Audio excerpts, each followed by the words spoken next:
Ռուսաստանի նախագահի օգնական Կիևի հետ բանակցություններում Ռուսաստանի պատվիրակության ղեկավար Վլադիմիր Մեդինսկին հայտարարել է, որ Ուկրաինայում շփման գծի երկայնքով ռազմական գործողությունների դադարեցումը կարող է ստեղծել այնպիսի իրավիճակ, ինչպիսին Լեռնային Ղարաբաղում էր։ Եթե խաղաղության մասին հիմա չպայմանավորվենք, այլ պարզապես կնքենք ինչ-որ զինադադար, ապա այդ տարածաշրջանը կվերածվի հսկայական Ղարաբաղի։ Որոշ ժամանակ անց Ուկրաինան ՆԱՏՕ-ի հետ կփորձի նվաճել այն, եւ դա կլինի մոլորակի վերջը։ Դա կլինի միջուկային պատերազմ։ Մենք չենք ցանկանում, որ ստեղծվի նոր չճանաչված Ղարաբաղ, որը պատճառ կդառնա միջուկային պատերազմի համար, ասել է Մեդինսկին։ Նրա խոսքով Ռուսաստանը ցանկանում է լիարժեք խաղաղություն կնքել նոր տարածքների ճանաչմամբ։ Ադրբեջանի արտգործնախարարությունից արձագանքել են Մեդինսկուն, նշելով, թե նա խեղաթյուրում է իրականությունը։ Ադրբեջանի արտաքին գերատեսչությունը հիշեցրել է, որ Ռուսաստանը նախկինում ճանաչել եւ շարունակում է ճանաչել Լեռնային Ղարաբաղը որպես Ադրբեջանի մաս։ Ռուսաստանը Ղարաբաղը պաշտոնապես ճանաչում է որպես Ադրբեջանի տարածք, հայտարարել է Ռուսաստանի արտգործնախարարության պաշտոնական ներկայացուցիչ Մարիա Զախարովան, արձագանքելով Ադրբեջանի արտգործնախարարության հայտարարությանը։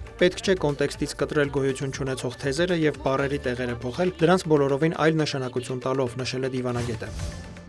Իրանի գերագույն առաջնորդի քաղաքական հարցերով խորհրդական Ալի Աքբար Վելայաթին անդրադարձել է Հարավային Կովկասում Իրանի դերակատարմանը։ Իսլամական հեղափոխությունից հետո Իրանը երբեք այսքան հզոր, անկախ եւ ազդեցիկ չի եղել։ Այդ հզորության ցուցանիշներից մեկը Հարավային Կովկասի ճգնաժամին Իրանի կտրուկ եւ վճռական արձագանքն էր։ Այն ժամանակ, երբ որոշ երկրներ ցանկանում էին Ադրբեջանի եւ Նախիջևանի միջև կապ հաստատել այսպես կոչված Զանգեզուրի միջանցք տարածքով, մի նախագիծ, որի իրական նպատակը Հայաստանը մասնատելն ու Եվրոպայի հետ Իրանի կապը դադարեցնելն էր, Իրանը մեծ զգոնությամբ եւ ուժով դեմ դուրս եկավ դրան եւ կանխեց այդ դավադրությունը, նշել է իրանցի պաշտոնյան։ Վելայաթին նշել է, նույնիսկ առանց Ռուսաստանի իր իմաստուն քաղաքականությամբ Իրանը կարողացավ պահպանել Կովկասի անվտանգությունը եւ թույլ չտալ ՆԱՏՕ-ի մուտքը տարածաշրջան։ Նրա խոսքով Հարավային Կովկասում Իրանի ներկայությունը ոչ միայն ուղղված է երկրի շահերի պաշտպանությանը, այլև ամուր խոչընդոտ է հանդիսանում տարածաշրջան օտարերկրյա ազդեցության ներթափանցման համար։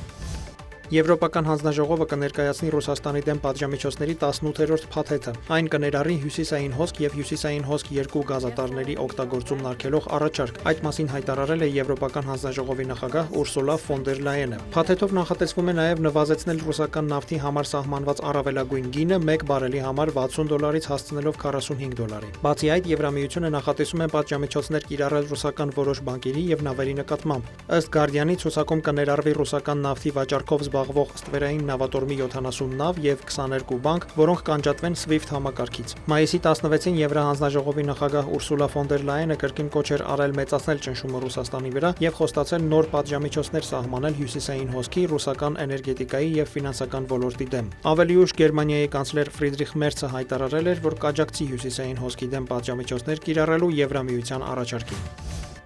Գիշերը ռուսական զորքերն անօդաչուներով հարվածներ են հասցրել Կիևի մի շարք շրջաններին։ Լրատվամիջոցների տվյալով վնասվել են բարձրահարկ շենքեր եւ առանձնատներ, այրվել են ավտոմեքենաներ եւ պահեստային տարածքներ։ Կիևի քաղաքապետ Վիտալի Կլիչկոն հայտնել է մայրաքաղաքում 4 վիրավորի մասին։ Հարձակումներ են եղել նաեւ Օդեսայի վրա, վնասվել է ծննդատուն եւ բնակելի շենք։ Նախնական տվյալով 2 մարդ մահացել է, 9 վիրավորվել։ Նշվում է, որ գիշերային հարվածներից ամենաշատը տուժել են Կիևի եւ Օդեսայի շրջանները։ Ուկրաինական կողմը հայտնել է նաեւ Սումիին հարվածների մասին։ Մարզային ռազմական վարչությունից հայտնել են, որ զոհերի թիվը հասել է 6-ի։ Ռուսական կողմն էլ հայտնել է գիշերը ուկրաինական 102 անօդաչու թռչող սարքի ոչնչացման մասին։ Ռուսաստանի պաշտպանության նախարարության տվյալով 46 ԱԹՍ խոսվել է Բրյանսկի, 20-ը Բելգորոդի շրջանում, 3-ը Մոսկվայի մարզում, տուժածների կամ վիրավորների մասին տեղեկություն չկա։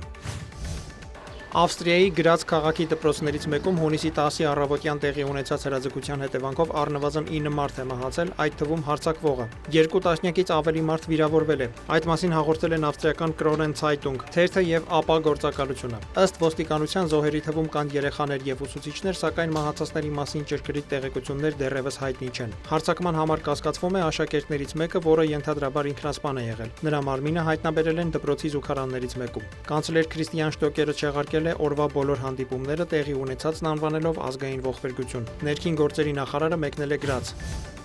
Միացյալ Նահանգների նախագահ Դոնալդ Թրամփը հայտարարել է, որ հեռախոսազրույց է ունեցել Իսրայելի վարչապետ Բենյամին Նեթանյահուի հետ, որի ընթացքում կողմերը քննարկել են Իրանին վերաբերող հարցեր եւ մի շարք այլ թեմաներ։ Մենք բազմաթիվ թեմաներ ենք քննարկել, ամեն ինչ լավ ու հարթ է անցել, կտեսնենք ինչ կլինի հաջորդիվ, լրագրողների հետ զրույցում նշել է Թրամփը։ Իսրայելական Քան պետական հեռուստարադիոընկերությունը տեղեկացրել է, որ Թրամփն ու Նեթանյահուն քննարկել են Իրանի միջուկային ծրագրին առնչվող հետագա քայլերը։ Անվտանգության ոլորտի աղբյուրների տվյալով Իսրայելը չի կարող հանդուրժել, որ Իրանը պահպանի իր տարածքում ուրանի հարստացման հնարավորությունը, ուստի բանակցությունների խաթարման դեպքում Իսրայելը ստիպված կլինի որոշում կայացնել Իրանի նկատմամբ հնարավոր հարձակման մասին։ Թրամփը հայտարարել է, որ միջուկային ծրագրի վերաբերյալ Միացյալ Նահանգներ-Իրան բանակցությունների նոր փուլը տեղի կունենա հունիսի 12-ին։ Իրանական կողմն էլ իր հերթին հայտարարել է, որ բանակցությունները նախատեսված են հունիսի 15-ին։